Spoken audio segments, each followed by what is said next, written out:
Hello everyone. Well, I'm going to continue on with this reading of my manuscript. Well, by the way, I have a total of, I believe it's 6 subscribers. A minuscule number by YouTube standards. I believe I've garnered 2 comments over time.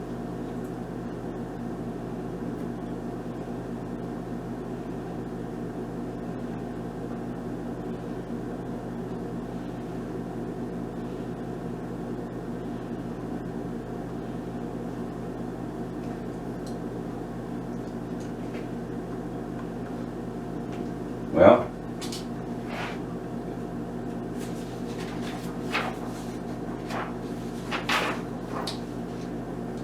with the passage of 3 months, the convenient relations Bernie and Sheila had been enjoying now began to solidify into a wholly domestic arrangement. For Bernie had recently moved into Sheila's more spacious apartment. The transfer of all his books to her apartment proved to be not only time-consuming but, for Bernie, utterly exhausting. By nightfall, after having trudged up the stairs to fetch yet another box of books, lugging the heavy load back down the stairs and then along the exterior walkway to Sheila's apartment, and then through the door into the middle of the living room, where he lowered the box down onto the floor once again. The following morning, his entire body was so stiff and sore he could hardly move. Well, let alone jump right out of bed to take a quick 5-minute shower, shave, eat breakfast, remove his sack lunch which he'd made for himself the previous night from the refrigerator, then go downstairs to the parking lot and get into his car and drive up Highway 101 into Seattle to begin another day at work.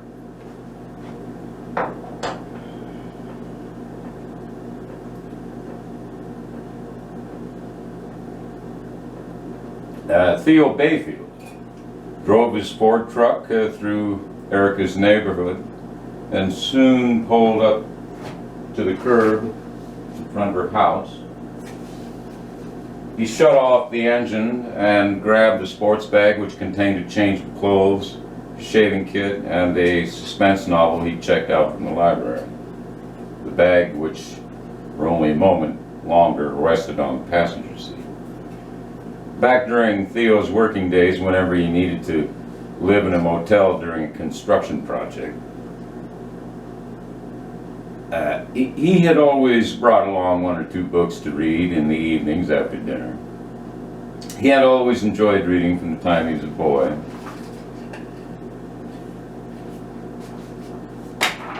And when his son, Jack, was a boy, Theo read to him from one of the several children's books scattered across the living room like so many leaves blown by an autumn wind into a treeless neighboring yard. Carrying the sports bag, he walked up to the front porch and pressed the doorbell button, causing a series of chimes to ring out. Within the house, Erica's oldest child, a girl, sprang up from the floor where she'd been watching television and pulled the front door open. "Who is it, sweetie?" Erica's voice rang out from the kitchen. "It's Grandpa Theo," the girl called out in reply. "He brought us some Christmas presents." "I'll be right out, Theo. You caught me smack in the middle of my bread baking project. My hands are sticky with dough right at the moment."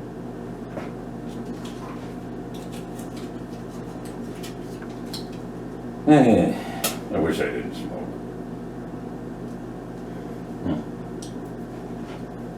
Anyway.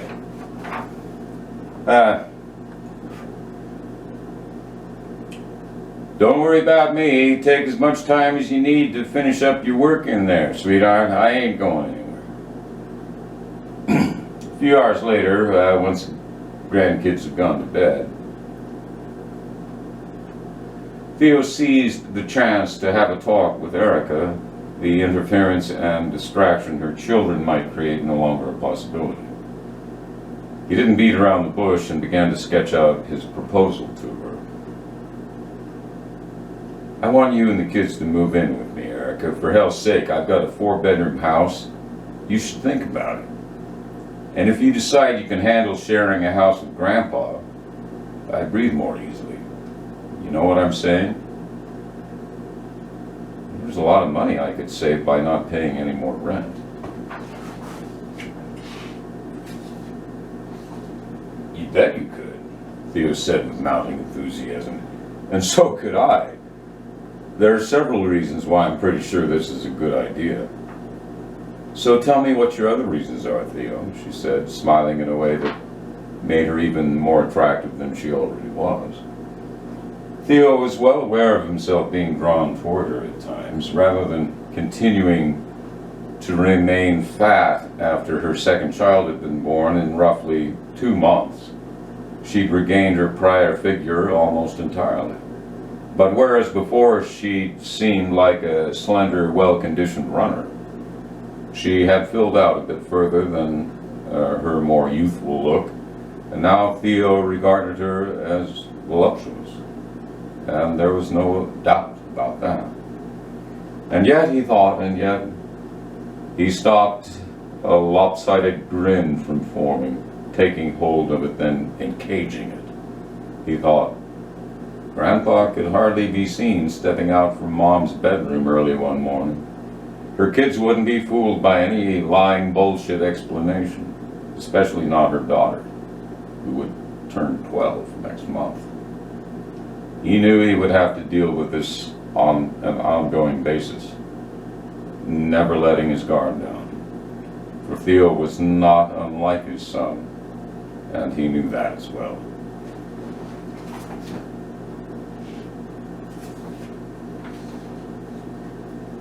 Next chapter. Marriage plans and other consolidations. While still laid up in the hospital, Jack had plenty of time to dream up some new material for a comedy routine which would last 30 minutes.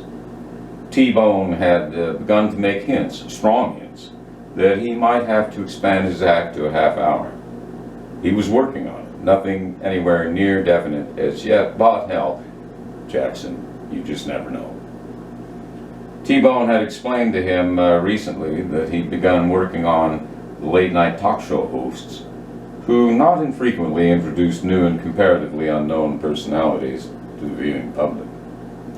Those folks who always crave for the next new thing, no matter what that might be, such as the latest clothing fashions for women, or the annual redesigning of the various and numerous models of trucks and cars, or the newest lusty porn star, or the latest development in weaponry, or the most recent revolutionary theory in science or psychology.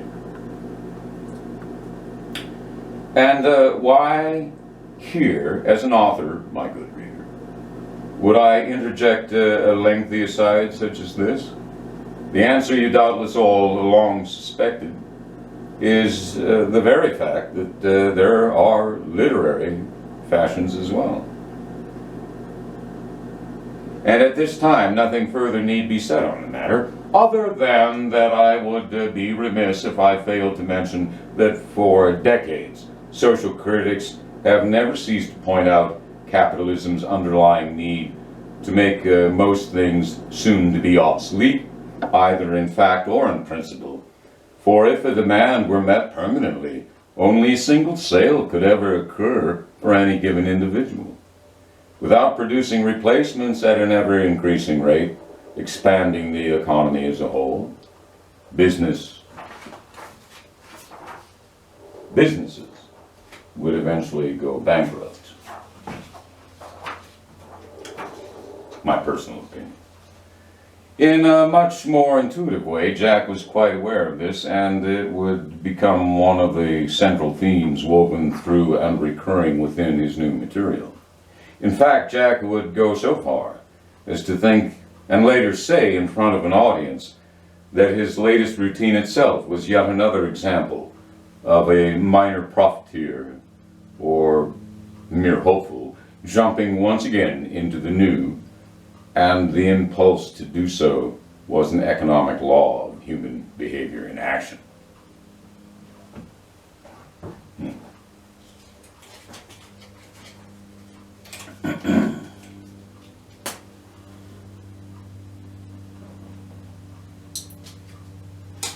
All right. One night after dinner, Bernie fetched out one of his Pat Metheny CDs and set it to play on his stereo system.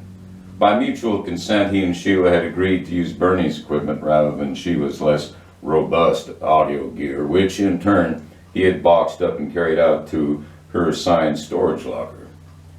While he lay on the sofa and listened to Metheny's jazz excursions on his acoustic bass guitar, Sheila went about watering all the houseplants. When she was done, this twice-weekly task having taken nearly 20 minutes, which included preparing a mineral and fertilizer solution for 2 of her most sluggish growing specimens, she came back into the living room and sat down next to Bernie as he scooted up to make room for her. "I've always loved to have a load of houseplants around me," she said. "All these plants can give me the pleasant illusion of living in the tropics." I could easily imagine a tropical snake slithering down that monstrosity of a vine growing in the bathroom. "Oh, Bernie, it's not that big."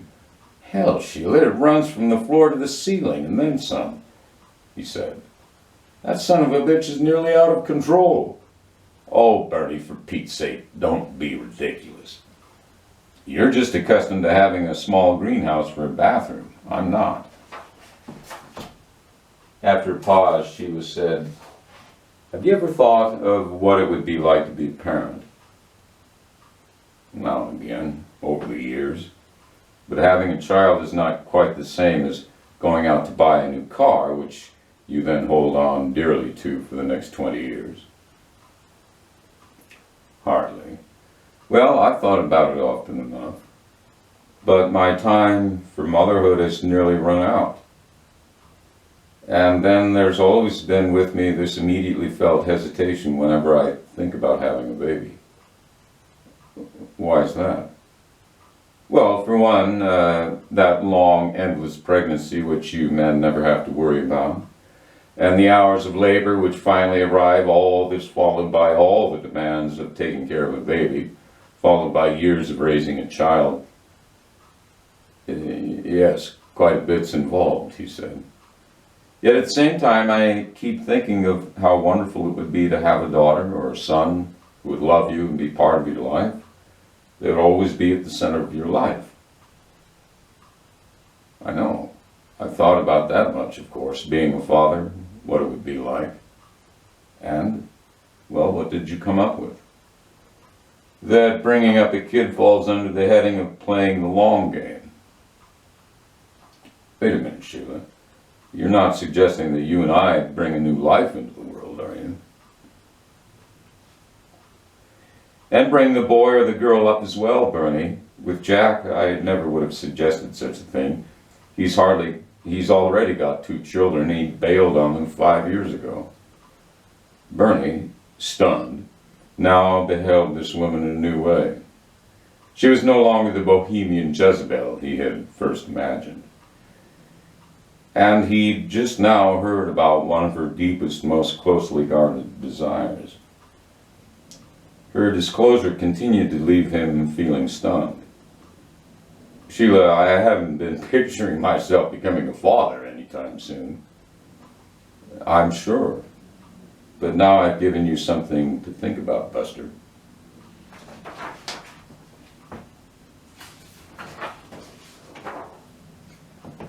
Not quite a quarter of an hour following his most recent gig in Tacoma, Jack was introduced to one of T-Bone Jefferson's many acquaintances, on this occasion a woman of very obvious qualities. "Jackson, my man, I want you to meet Yolanda Sims." T-Bone had mentioned earlier, when he appeared in the green room completely unexpectedly, shortly before Jack's turn to go on stage, that he decided that day to drive down to Tacoma to watch his new client in action, as well as to look up some old friends. Yolanda in particular. Yolanda and a friend of hers had gone out that night to meet up with T-Bone at the comedy club. The name of Yolanda's girlfriend was Latasha, a slender, elegant woman only a few years younger than Jack. "Good to meet you, Yolanda," Jack said. Old T-Bone here sure has given me a boost to my showbiz career. I owe him a lot. Anyway, I'm delighted to meet you.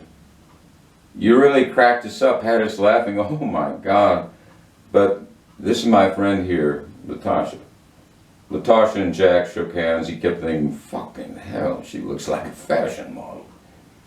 She said, I really enjoyed your routine. She gave him a wide, brilliant smile while she swayed a bit doing so. You much of a dancer. Me and Yolanda didn't come here just to listen to jokes all night. 3 of us are going to another club now where there's some boogieing going on. Why don't you come with? Hear that, Jackson? T-Bone said. Looks like you just got yourself a date. Come on, let's bounce out of this fucking place. It's like a morgue around here now that the show's over. But that ain't gonna stop us from having a good time. Fuck no. The day of Christmas proved to be unusually warm for the earliest month of winter in Spokane. Late that morning, Theo and his grandkids, both clad in ski jackets, gloves, and galoshes, went outdoors to the backyard to play kickball. Erica could hear them from the living room where, a moment ago, she had just set down a laundry basket filled with the clothes she'd removed from the dryer down in the basement. While folding the children's jeans and t-shirts, she thought her thoughts returned once again to Theo's proposal. She began to imagine living day to day in this new situation, frequently side by side her former father-in-law. From the very beginning, there would be some sense, at least, of a sexual gravity playing between them, if only in potential form. How did she feel about that? The taboo in opposition to having sex with Theo was potent, and she knew this. Nonetheless, she liked Theo, both a robust and thoughtful man. She had often wished that Jack had been more like his father, a skilled tradesman who possessed a garage full of tools and could fix anything around the house or even the car. But then she thought Jack was far less practical-minded than his father.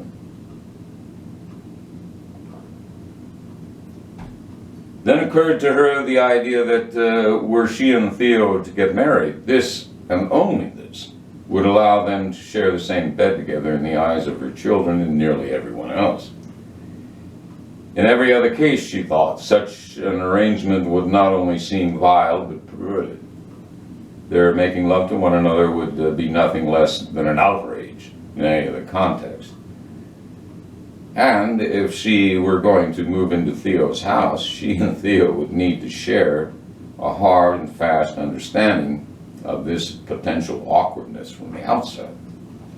Yet she wasn't at all sure how she would even begin to discuss this with him. Bernie began his workday the next morning with their conversation from the previous night about becoming parents still very much on his mind. Indeed, Sheila had given him plenty to think about. For most of the first hour, he reviewed the notes he'd made concerning each of his phone calls from the previous day. The return calls he received after having left a message, always briefly referencing any previous work the film company may have done in Seattle, often turned out to be productive to one extent or another. During this review, he sometimes augmented his notes with follow-up discussions, scheduled phone calls, and so forth. Yet that morning, Bernie could not keep his mind altogether focused on the various tasks laying right in front of him on his desk. To become a father, a dad, he'd hear himself think. He took his eyes off his notes for a second. Depending on the level of interest Bernie could sense in his Hollywood counterpart's voice, he sometimes sent letters to the company rep he'd spoken to, which included specific locations often indicated as potential sites for the more frequent scenes which could conceivably crop up in the screenwriter's mind. And so it went throughout the day, making cold calls, receiving the callbacks, taking lengthy notes with some, and from these notes he would then make a judgment over whether or not to initiate a written correspondence. Once any of these conversations led to tentative negotiations involving an actual business contract, a written correspondence came into being on a routine basis and would quickly jump from typed letters handled by the post office to email. Bernie objected to this common practice for at least a few different reasons. The primary one being a permanent material record of their ongoing discussions about producing a film in Seattle could easily vanish into thin air were these discussions and verbal agreements comprised entirely of emails. So in order to maintain a physical record in the form of actual paper documents as opposed to electronic, Bernie always responded to any email with a typewritten letter, or its latest cousin, a computer file rendered upon company letterhead stationery via laser print. On infrequent occasions, Bernie would write his correspondence in longhand, an increasingly rare practice in the corporate world. As he drove back to the Pacific Rim apartments after work, the discussion he'd had with Sheila the previous night came back to mind in full measure. The essential nature of parenthood, Bernie reflected while maneuvering his car toward the lane which would funnel him along toward an off-ramp from the freeway, is that the raising of children is not the end of the story. If he fathered a child, he would become and remain a father for the rest of his life, in the biological sense, if in no other. Were he to begin a family with Sheila, he would have to vow to himself that he would never leave, that he would never commit an act of abandonment. Later, seated at the kitchen table eating dinner Sheila had cooked for them, Bernie blurted out of the blue, "All right, Sheila, as it was once said, since I'm in for a penny, I'll be in for a pound. So if you really want to have a baby, we ought to get married and do it right. Then I'd be in it for the long haul. We'd bring up the kid together, okay?" I hope you're not just saying that to humor me, Bernie. No, I'm not just saying that. Since we've gotten together, I've enjoyed every minute of it. I can't wait to get home each night after work. I want to be with you. And if you want a child, we'll have a child, but just not one born out of wedlock.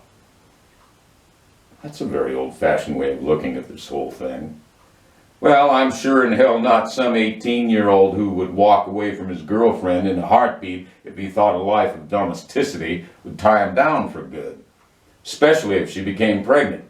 I could never do that, walk away from the two of them before the baby was even born. Any guy who would do that is a total disgrace.